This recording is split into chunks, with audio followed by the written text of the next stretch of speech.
Hello everyone, Laszlo Montgomery here again. We couldn't quite get to the end of the Ming Dynasty last time, but we did make it to the demise, and that's pretty much what it's all going to be about today. We left off in 1567 with the death of the Jiajing Emperor, who reigned a spectacular 45 years on the throne, but wasn't very attentive to his job, or at least not as attentive as he should have been. He left matters of state to others, and there were some stinkers in there. If these ministers only gave as much attention to running a good, clean government as they did to lining their own pockets, the Ming Dynasty might have had a chance to hang in there a little longer. But the Jiajing Emperor dies, and the throne is passed to his son, who we know as the Longqing Emperor. He was also known by his temple name, Ming Muzong. In fact, all of these Ming emperors, every one, they all have temple names by which they are also known. Most of the source materials I use refer to the Ming emperors all by their era or regnal names. But some use their temple names, like for example the Hongwu Emperor, he was also known as Taizu. Yongle was also Chengzu. Xuande was also Xuanzong. Jiajing, he's also known as Shizong. So now Shizong is gone, and we have his third son, Longqing, also known as Muzong, who by all accounts was not a bad emperor. He was not his father's favorite and was never meant to be the heir. In fact, we could call this poor chap his father's least favorite. He was a prince and all, but he didn't actually enjoy the entire benefits package of actually being a prince. He became emperor at the age of 30 because when his father, the Jiajing Emperor, finally went in 1567, he was the oldest surviving son, so he got the job. He grew up in circumstances that were hardly befitting a member of the royal family, let alone third in line to the emperorship. He hardly ever saw his father, and from what the history books say, by the time he finally got to the throne, he couldn't undo fast enough everything his father did and pass through all these laws that his father resisted. And as if to show his contempt for his father, who had denied him for 3 decades, he was going to leave his imprimatur on this period, and whatever he could do to diminish his father, he would consider it. The only problem is this Longqing Emperor only got to enjoy being emperor for 5.5 years. And all the pleasures denied him as a prince, guess what this guy devoted himself to all day and all night. And when all was said and done and all the Ming histories were written, they said he wasn't a bad emperor, tried to initiate a whole slew of positive reforms to revive the country, but quickly lost interest and ended up devoting his remaining years to carnal pleasures and leisure. He came into the job and started squeezing out all the Taoists who had infiltrated the government. It became so influential and parasitic. They all got pushed out, and all manners of fiscal reforms were enacted. If you recall, his father was an ardent Taoist, and it's suspected he died from some poisonous Taoist potion that was going to give him immortality. Well, he is immortal in a way. He's been dead for 444 years, and we're still talking about him. Like King George VI of the King's Speech fame, the Longqing Emperor also had quite the stammer, but lacked the Lionel Logue that Britain's former king enjoyed. Because of this severe stutter that afflicted the Longqing Emperor, he was also known to sit through meetings without uttering a single word, and also because of his stammer, all matters and even important rituals where the emperor had a speaking part were delegated to a sort of designated speaker. Throughout Chinese history, you always had, from time to time, some talented, honest, and upright officials who actually became heroes because of the tireless devotion to their job and their incorruptible ways. Thankfully for the Ming Dynasty in their waning years, along comes Zhang Juzheng, and now there's someone powerful and talented at the center who steers the ship of state through some very rough waters, including 2 mediocre emperors. He was the Grand Secretary when the Longqing Emperor took the throne, and he had been somewhat of a confidant of the prince during the Jiajing Emperor's last years, as well as his tutor. Zhang Juzheng had all the knowledge of the Confucian gentleman scholar, but was not a philosopher. He felt that unless knowledge was put to good use to benefit the people and the country, what good was it? He served the emperor well and continued his work as the chief grand secretary or chancellor after the Longqing Emperor died and his son, all of 9 years old, is placed on the throne. This 9-year-old son, he is the Ming Dynasty all-time champion, longest reigning emperor. He reigned from 1572 to 1620. Now, 1620 is dangerously close to the fateful year of 1644, which is when the Ming Dynasty went down in flames. So by the time this Wanli Emperor passes from the scene in 1620, you only have 24 more years left. So you know nothing good happened for the Ming under this guy. He reigned for 48 years and a month. He started off good, but as we will see in the latter part of his reign, he completely removes himself from day-to-day affairs of government at a time when a strong leader was critical to the survival of the Ming. He showed so much promise. Having someone like Zhang Juzheng as his tutor and mentor, coupled with all the positive personality traits of the emperor, he could have been another Alexander the Great, perhaps. Anyways, as we'll see, despite all the promise there was for this emperor, he hardly rose to the levels that were anticipated.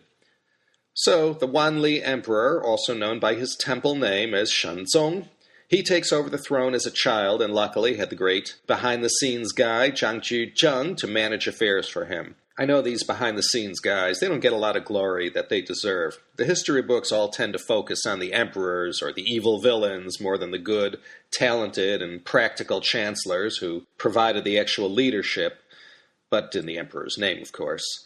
Zhang Juzheng was one of the greats, and as long as he lived, the fortunes of the Ming Dynasty weren't too bad.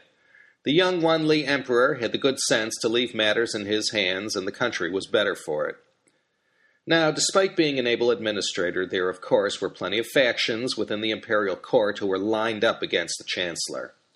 The political backbiting and infighting was pretty bad, and Zhang Juzheng didn't carry out his duties unopposed.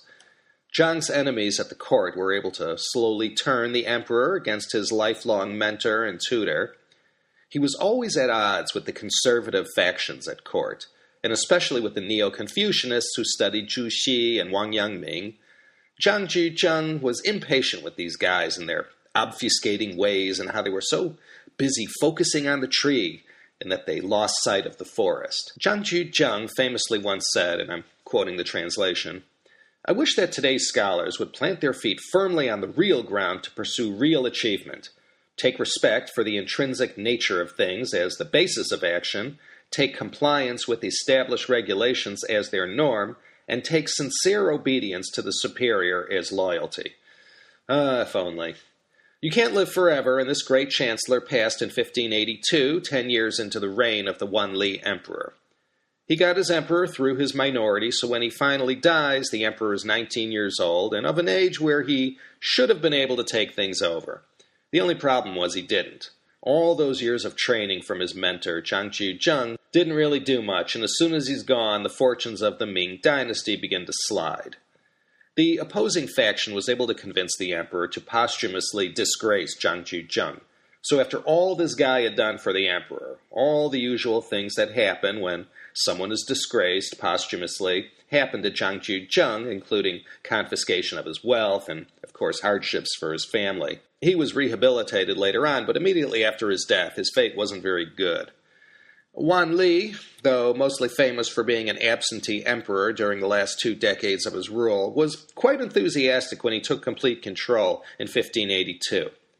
He had had some excellent lifelong training and felt he was as capable as anyone else to take over day-to-day affairs of the country. He took personal control for the next 8 years. During this time, 3 wars were fought with the Mongols, the Japanese, and the third, a domestic rebellion that was put down.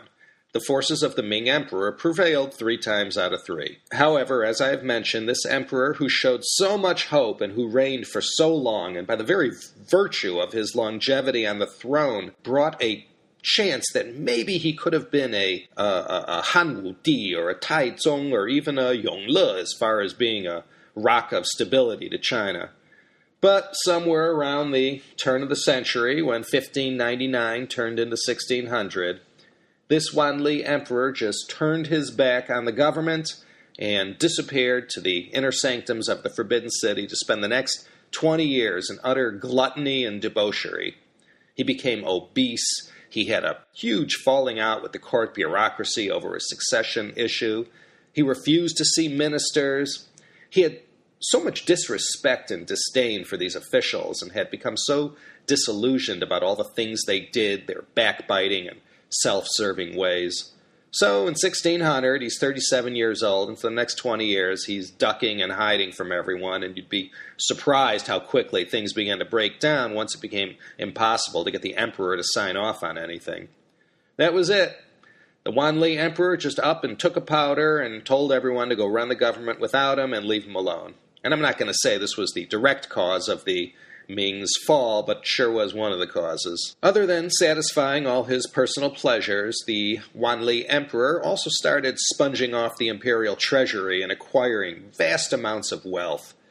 He used his position as the emperor to get in on the action for all kinds of public works, and he raised taxes at will, and one of his main scams was to send his eunuchs out to the provinces to oversee, quote, mining operations.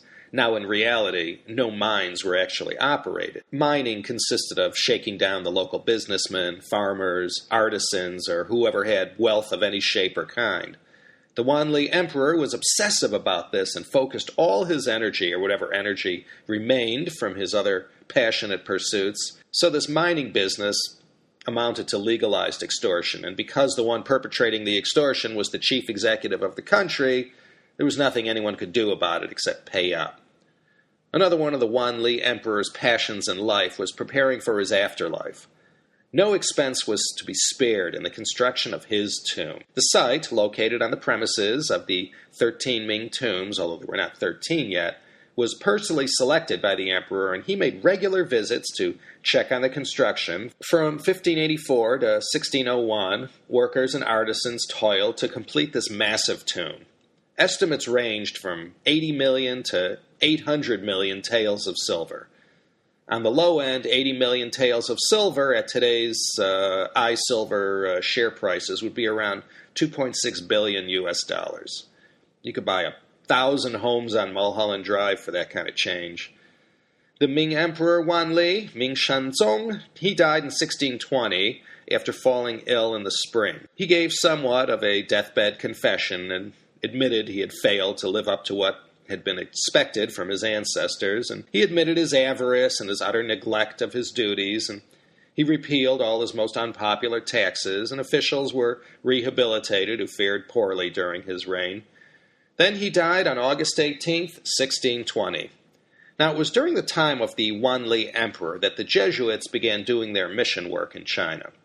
This is a podcast in itself, but let me just quickly talk about this. The work of the Jesuits, or Society of Jesus, in China was a lot more than good old-fashioned proselytizing. They served as a brilliant conduit for transmitting knowledge, information, and scholarly works, both east to west and west to east. The first mission in 1552, with St. Francis Xavier at the helm, was aborted after his untimely death, just as he reached China. But in 1582, remember this is the period the Wanli Emperor is personally involved in the government. Zhang Juzheng had just died. This mission that landed in Macau in 1582 was led by Matteo Ricci. Ricci arrived in Macau, where the great Michel Ruggieri had been living for a couple years. Michel Ruggieri, who we will look at when we focus on the Jesuit missions, is considered the first official Western sinologist. He was one of the first scholars in the West to study the Chinese language and was credited with the first Portuguese-Chinese dictionary. Ruggieri and Ricci made immense contributions to the scholarly study of China, its history, culture, language, economy, government, everything. These two Jesuit members were able to secure permission from the Ming Emperor to establish a permanent mission which was located in the southern city of Jiajing. They began their work in 1583 and stayed there till 1589 until they got thrown out.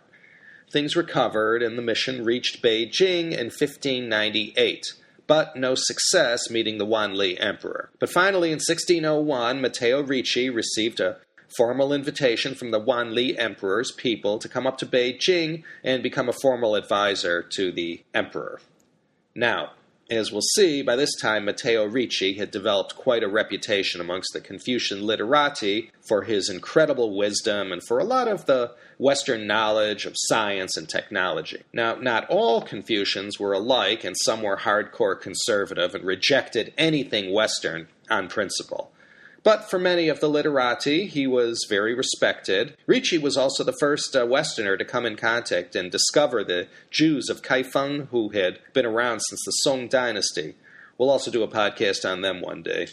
Anyways, we'll come back and look at Ricci and the whole experience of the Portuguese in China. They were the real pioneers from Europe. The Wanli Emperor was followed by his son, the Taichang Emperor. Now, this guy was really the William Henry Harrison of the Ming Dynasty, reigning for only 29 days.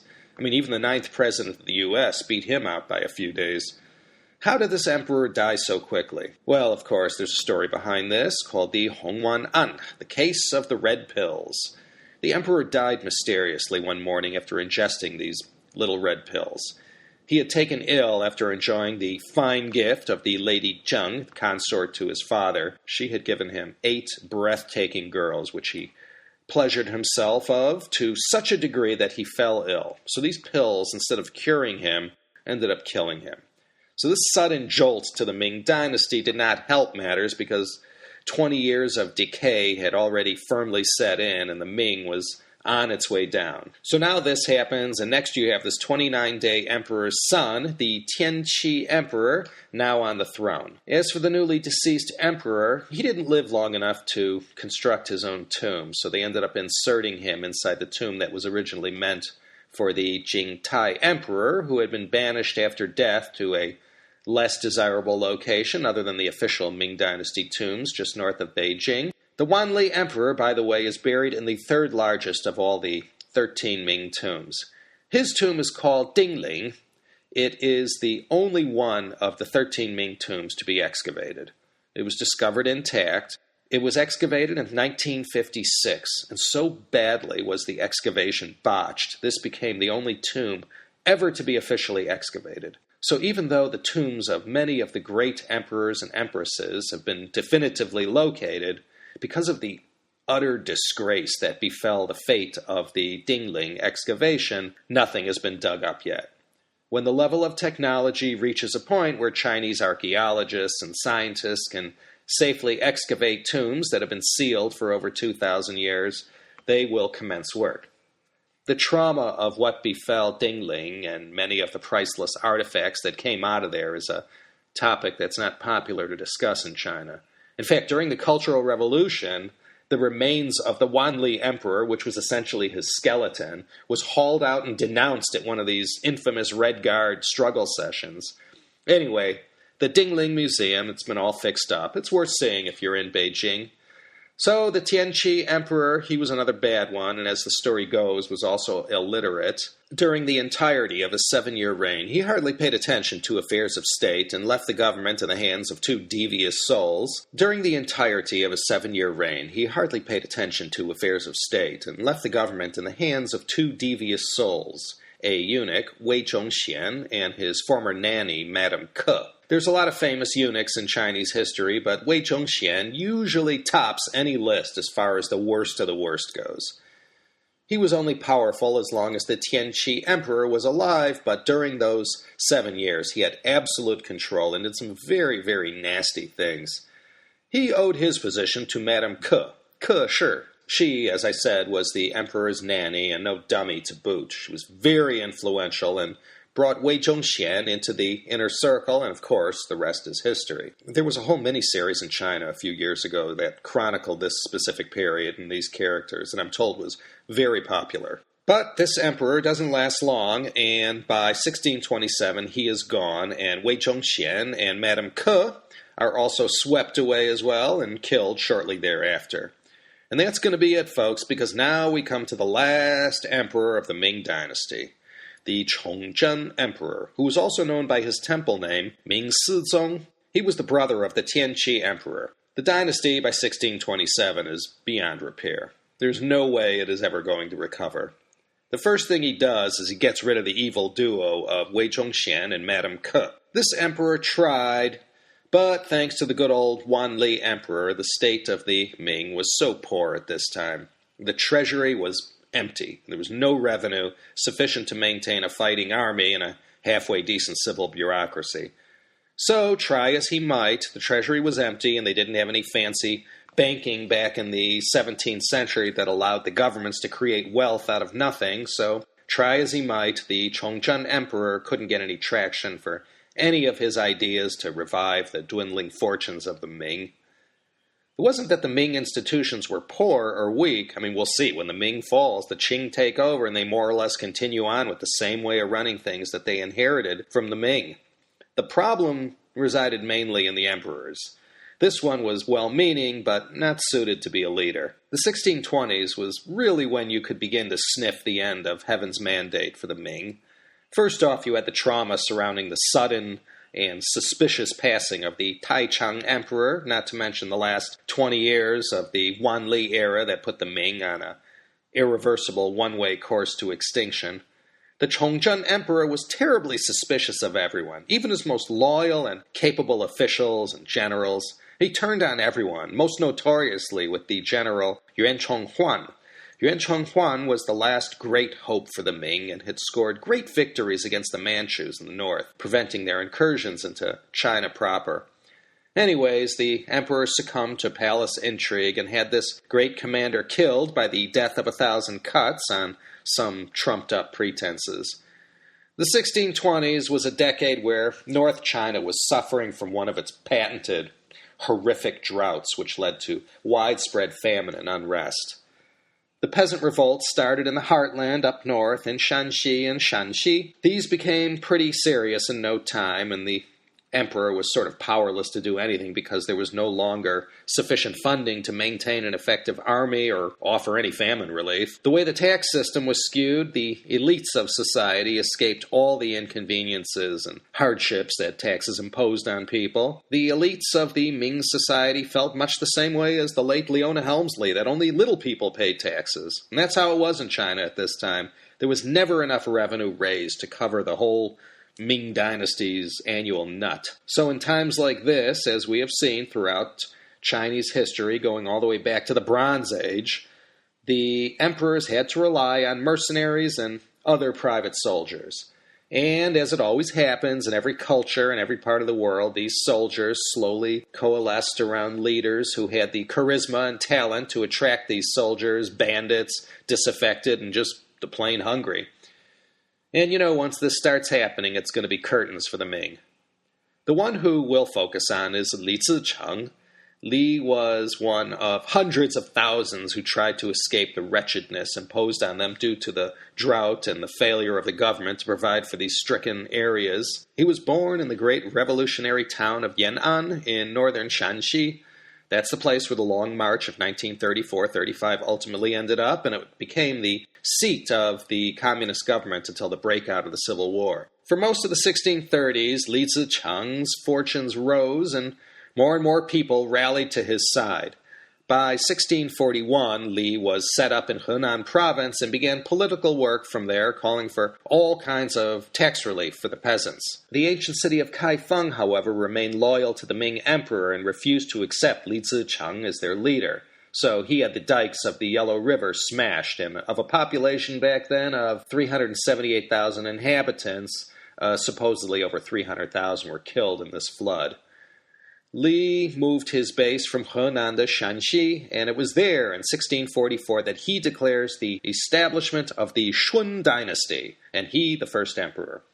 Once he took care of this, he led his forces east to Beijing, and wherever he went, he was victorious. And by now, the emperor knows it's only a matter of time before the Forbidden City is captured.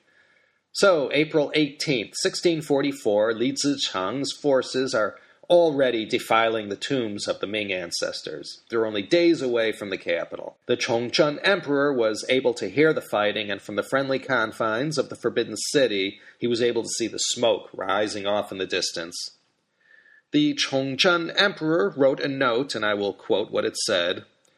17 years ago I ascended the throne, and now I meet with heaven's punishment above, sinking ignominiously below, while the rebels seize my capital because my ministers have deceived me.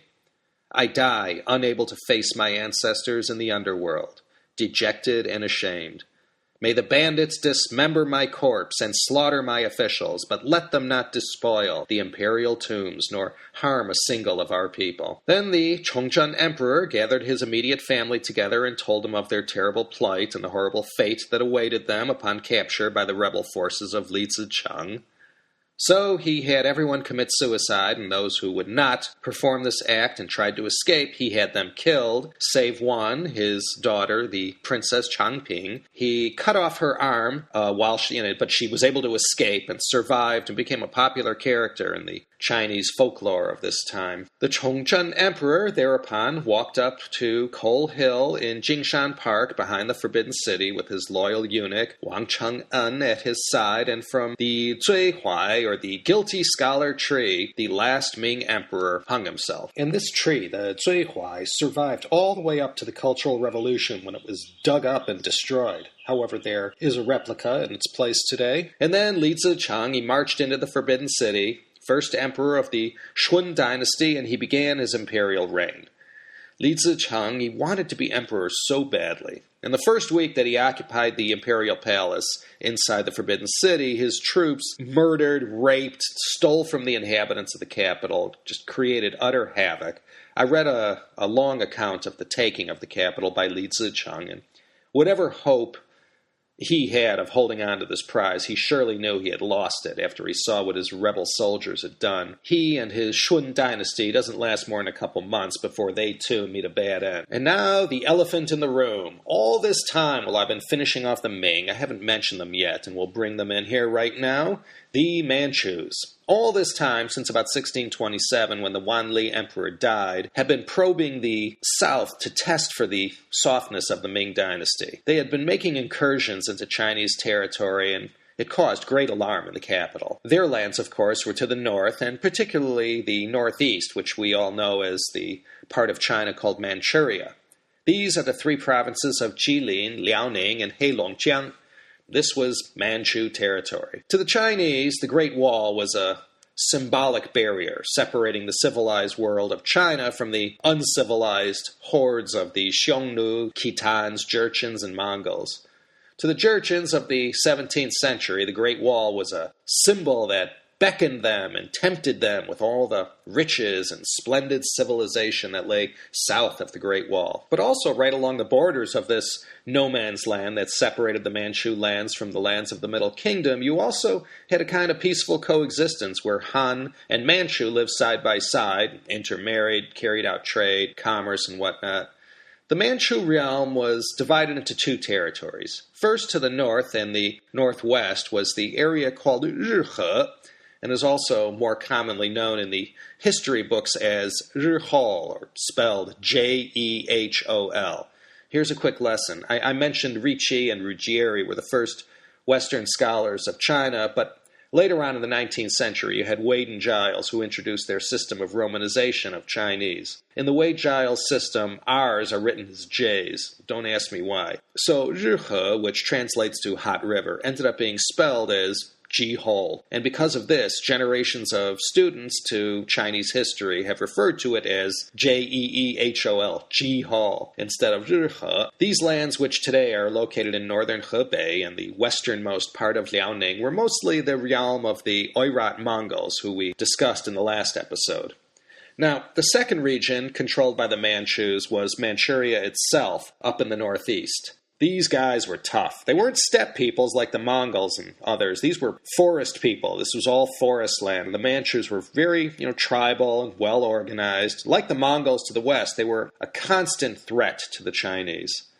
To defend against this very serious and sustained threat, the Ming, earlier on, had fortified the Great Wall and effectively garrisoned troops up in the north. But as money ran out and the treasury ran dry, these troops were pulled back, and by that time the only thing separating the Manchus from the rich pickings down in the south was the undefended Great Wall.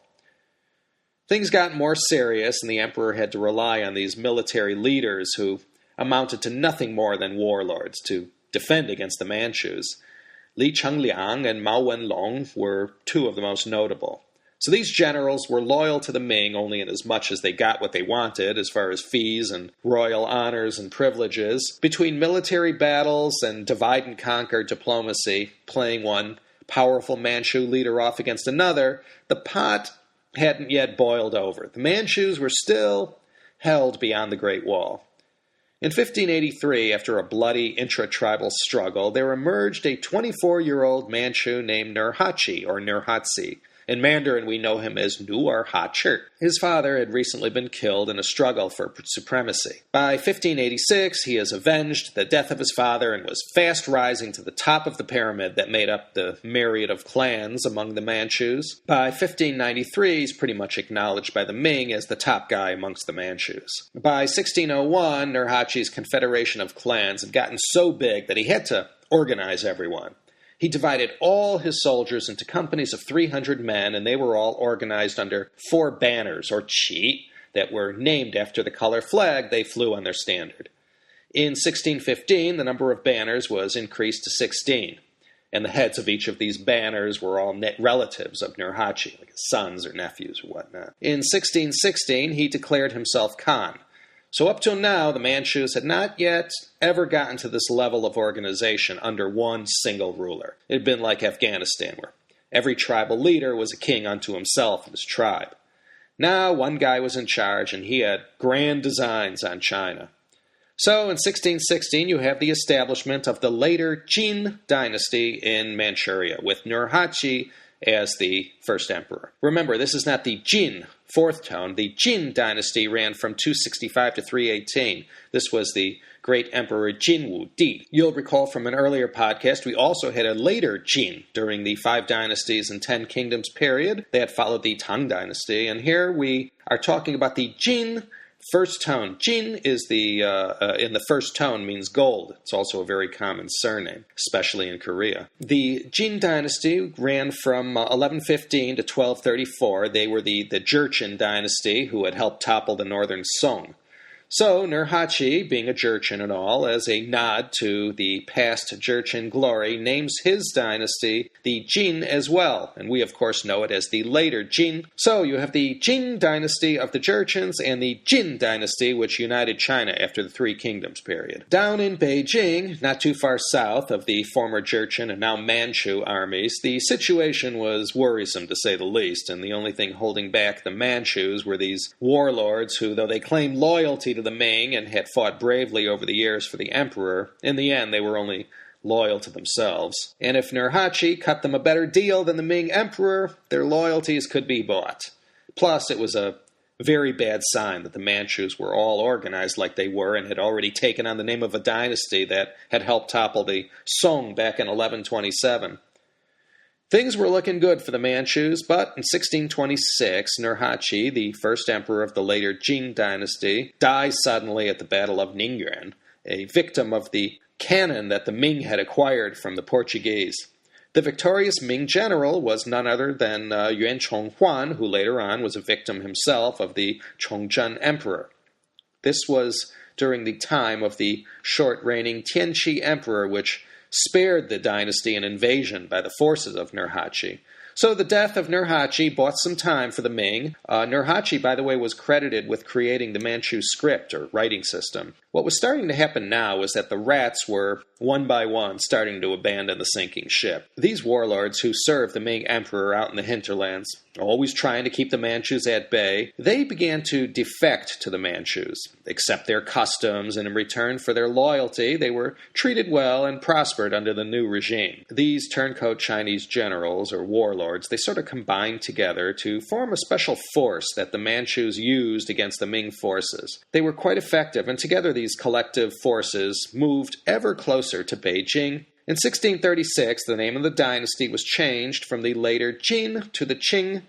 Now, to close this circle, since we already have killed off the Ming Dynasty, once the Chongzhen Emperor commits suicide, it's over for them. Then Li Zicheng came and occupied the city, and he's now emperor of the Shun Dynasty. The Manchus, as we have just seen, have been growing stronger and more organized, and they have acquired many Chinese defectors who are willing to sell out the country for a new chance with a new boss. Well, Nurhaci was survived by one of his sons, Hong Taichi, who is officially the first Qing emperor, but he died in 1643, and it was Dorgan, the 14th son of Nurhaci, who takes over leadership, but not as emperor. He's the one credited with truly laying the foundation in China for the Manchus. Dorgan and Kublai Khan were similar in a way that they both were non-Han builders of dynasties, and both fully and enthusiastically embraced Chinese culture and political organization. And both of them were strongly opposed by their own people because of the betrayal of embracing a foreign culture over their own. So Li Zicheng, he's now controlling the Forbidden City, and he already completely alienated himself from the populace by the raping and pillaging carried out by his troops. So Dorgan hears about this, and he knows this plum is ripe for the taking. But there was one obstacle to making this easy. The only quick way into China was to go through the Great Wall, right where it starts in Shanhaiguan. The Great Wall starts in Shanhaiguan in Hebei and ends at Jiayuguan in Gansu province. The Shanhaiguan Pass, or actually the Shanhai Pass, Guan means pass, was guarded by a general, Wu Sangui, himself also the son of a general. Now, hearing how desperate the situation was in Beijing, Wu Sangui led his forces that, as they got closer to Beijing, snowballed in size as he marched from Shanhaiguan. And as soon as his post in Shanhaiguan is abandoned, the Manchus just roll in and take it. And he hadn't quite made it yet to Beijing when Wu Sangui learns the emperor had committed suicide and Li Zicheng is emperor of this new dynasty called the Shun. So he's thinking, wait a second, the Manchus are amassing to the north and they're going to be unstoppable. And you got this buffoon, Li Zicheng, on the dragon throne. And so Wu Sangui is wondering, how is he going to fare under a rat like Li Zicheng? So both Li Zicheng and Dorgan at this point are both negotiating with Wu Sangui to tempt him to join their side. So Wu Sangui risks going down in history as a treasonous villain and chooses to throw in his lot with the Manchus. So, May 27, 1644, Li Zicheng sends out his army to engage Wu Sangui, who has decided not to accept Li Zicheng's terms. They're having a fierce battle, and then Dorgan's forces, they pour past the Great Wall and join up with the forces of Wu Sangui, and these joint forces defeat Li Zicheng. So, June 1st, 1644, Dorgan enters Beijing, and now the Manchus control the Forbidden City. The Chongzhen Emperor, who had committed suicide, was given a respectful and solemn burial amongst his ancestors in the Ming tombs. The Ming bureaucracy was encouraged to stay and keep on doing whatever it was they did before. Those Manchus who had done any harm whatsoever against the local Beijing residents were publicly punished. So the people saw this and, well, they compared it to the carnage that followed Li Zicheng's entry into the city, and they decided that they liked these Manchu guys better. Now, Dorgan never became emperor. He was a caretaker and regent for the Chongzhen Emperor, who was just a child when he ascended the throne in 1643. So, after Beijing was taken, he was sent for. He was still up in Manchuria, and he became the first Qing emperor to sit on the emperor's throne in Beijing. Now, 1646, Dorgan, in his capacity as the regent, he came out with this order that all Han Chinese men must shave their head in the style of the Manchus and wear their remaining hair in a queue. This, of course, is that stereotypical look that Chinese and all these Hollywood westerns and miniseries have. And it all goes back to the Qing Dynasty and the order that Dorgan gave, which was nothing more than a sign of subservience the Han Chinese had to endure as long as the Manchus were on the throne. Of course, when China was ripe with revolution in the early 1900s, men were cutting off their queues as a sign of defiance against the Manchu emperor. There's so much I haven't even mentioned. Not a word about the arts and literature. The four great masterworks of Ming Dynasty fiction all came out during this time. 西游记, 三国演义, 水浒传 和 金瓶梅, and known in the West as Journey to the West, Romance of the Three Kingdoms, The Water Margin, and the sexually provocative Plum in the Golden Vase. These are among the greatest works of early Chinese vernacular fiction. All four of these works are part of the Chinese national identity. Ming Dynasty ceramics, hey, even in the 21st century, still making headlines, selling at auction for unheard of sums. In fact, last month there was a story of a 79-year-old retired factory worker in Dorchester down in the south of England who found this blue and white vase that turned out to be from the Yongle period. So this Ming vase is expected to get as much as £1 million when it goes up for auction on May 11th in London. We're going to be coming back another day, and we'll focus just on Ming's ceramics and painting. That's a whole podcast by itself. That blue and white chinaware became so iconic during the Ming Dynasty and is popular to this day. A lot of these antique repros adorn the homes of millions around the world. Hey, I got one in my house. Okay, I think we're going to stop here and pick up next time with the Qing in 1644. Like it is with almost every dynasty, all the good emperors and good things are going to happen in the first 100 or 130 years or so. Then on the back end, China witnesses some of the worst humiliations in 3,000 years of history. But all in good time. I think it may take 4 to 6 episodes to cover the Qing, but we'll just go emperor by emperor and see how it pans out. I have to leave for China tomorrow night, and I'll be gone a week. Last time I was over there, I managed to get a show uploaded, so we'll see if I can get the Qing Dynasty Part 1 finished in time. If you don't see it by March 13 or 14, give me a little slack. It'll be coming. Well, we finally made it. We're on the last dynasty of Imperial China. 6 months ago, we started with the Xia Dynasty, and 21 episodes later, here we are at the tail end. Because the Qing is the most recent dynasty relative to our modern times, it contains the most detail, and a few of the memories are still fresh to some extent. To a lot of people in China, it's as if the Treaty of Nanjing in 1842 just happened yesterday. So, we'll go step by step through this fantastically rich period. It's rich in history. A lot of Chinese don't have fond feelings for the Qing because this was a foreign dynasty and also because of the humiliations heaped upon China by the Western powers and the Japanese and the Qing rulers' failure to do anything about it. You know, China had their big chance during the latter part of the Qianlong Emperor's reign to embrace the West and Western science and learning, but one opportunity after another was missed with the last 6 emperors of the Qing, so they're not held in such high esteem with the Zhongguo Laobaixing. Nonetheless, we'll look at the Qing starting next week. So, for now, this is Laszlo Montgomery signing off from a perfectly gorgeous Claremont, California. 78 degrees outside, sunny, and I'm going to take a nice long walk in the foothills here and listen to some of the history podcasts stacked up on my iPod. I have a nice 14-hour red-eye flight to look forward to Monday night, so I hope to have the chance to burn through a lot of these podcasts. This will be a rare chance to get schooled and free up a little space on my hard drive. Anyways, I hope you enjoyed the Ming Dynasty overview. We got through it in only 4 parts. Join us next week, won't you, for another exciting episode of the China History Podcast.